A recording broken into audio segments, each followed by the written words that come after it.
लोकसभा में विपक्ष के नेता राहुल गांधी ने देश की जनता के समक्ष वोट की चोरी कर सरकार बनाने की बात रखी। राहुल गांधी द्वारा दिए गए प्रमाणों के समक्ष चुनाव आयोग अब तक अपनी कोई भी बात नहीं कर पाया। महेश्वर विधानसभा का चुनाव परिणाम भी वोट चोरी का ही उदाहरण है। उक्त बात पूर्व मंत्री डॉक्टर विजयलक्ष्मी साधो ने महेश्वर विधानसभा में चल रहे वोट चोर गद्दी छोड़ अभियान के बीच विभिन्न ब्लॉकों में पहुंचकर अपनी बात कही।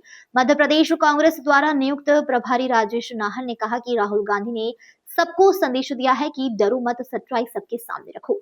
राहुल जी ने जो सच्चाई सामने रखी है, आज उसका जवाब चुनाव आयोग नहीं दे पा रहा। देश में यह जन जागरण का अभियान है जिसमें लोगों को यह जानकारी दी जा रही है किस प्रकार से वोटों की चोरी कर सरकार बनाई जा रही है। अखिल भारतीय कांग्रेस कमेटी ने वोट चोर गद्दी छोड़ हस्ताक्षर अभियान को लेकर पूर्व मंत्री साधु व प्रभारी नाहर के ने कल महेश्वर विधानसभा के कांग्रेस के विभिन्न ब्लॉकों के ग्रामीण क्षेत्र का भ्रमण कर लोगों को जागरूक करने का प्रयास किया। सुबह से लेकर देर शाम तक चले इस अभियान में गांव-गांव में काफी भीड़ दिखाई दे रही है, जहां लोगों ने उत्साह से हस्ताक्षर कर इस अभियान के प्रति अपना समर्थन दिया। महेश्वर विधानसभा क्षेत्र में हस्ताक्षर अभियान निरंतर चलाया जा रहा है।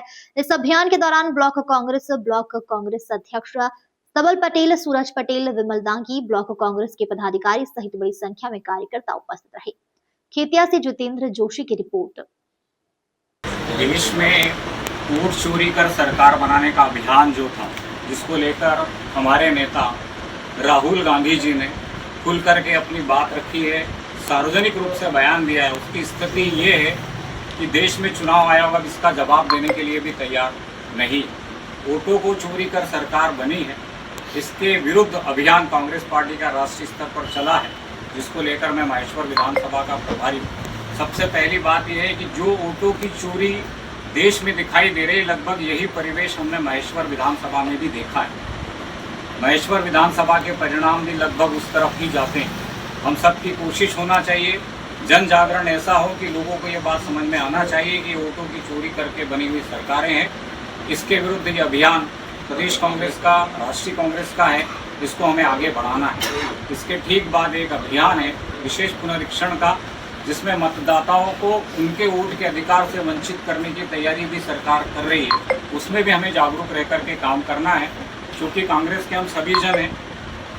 सरकारें जो बैठी उसका मुख्य लक्ष्य केवल चुनाव जीतना है, वो चाहे कैसे भी जीतना हो। इसलिए हमको जागरूक रहना है, यही हमारा जागरूकता अभियान है। मेरा करबद्ध निवेदन है, अधिक से अधिक लोगों के बीच जाएं, अधिक से अधिक हस्ताक्षर इस बात के हो कि वोट चोरी क्यों हुई है, कैसी हुई है, और उसके खिलाफ हम खड़े।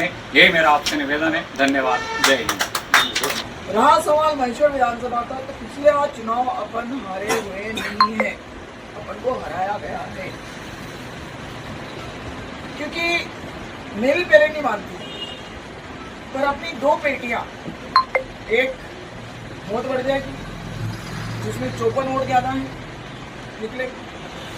जितने पोलिंग पर टोटल वोट होना चाहिए, जैसे 600 होना चाहिए तो 654 निकले, तो 54 वोट कहाँ से आए?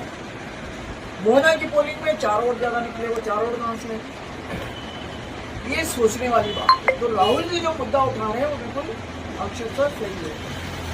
दूसरा, उन्होंने जो वोट चोरी का मुद्दा उठाया था कि उन्होंने उत्तर प्रदेश, बिहार में जो आपने निकाले, एक मकान में करीब 100-125 लोग रह रहे, और उन 125 लोगों में एक कमरे के मकान में मुस्लिम भाई भी है, ब्राह्मण भाई भी है, हरिजन भाई भी है, दरबार भी है। तो क्या एक कमरे के मकान में ये संभव हो सकता है? संभव हो सकता है।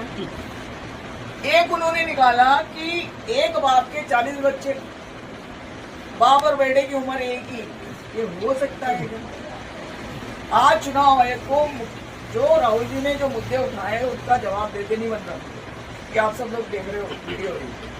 तो वो जो मुद्दे उठा रहे हैं वो आदमी विश्व की सबसे नंबर 1 यूनिवर्सिटी कैम्ब्रिज और ऑक्सफोर्ड से पढ़ा हुआ व्यक्ति, वो कोई भी बात करता है, हवा भी नहीं करता है, वो पहले उसको जांचता परखता है, उसके बाद वो करता है। तो जो वो निकालते जा रहे हैं वो बातें सही होती जा रही है। जब वो व्यक्ति ऐसा कर सकता है तो अपन करेंगे। तो ये बीड़ा उठाया है वोट चोरी का, जगह जगह से दस्तखत कर रहे हैं हम लोग, ताकि लोगों को जागरूक करें। मेरा आपसे निवेदन है कि अपने कांग्रेस के लोगों के अलावा आम लोगों को भी इससे जोड़ो, ताकि आम लोग भी तो समझे कि हो क्या रहा देश में, क्योंकि अपन अपनी चीज बता ही नहीं पा रहे हैं। एक किसान को मत भूलना है कि जी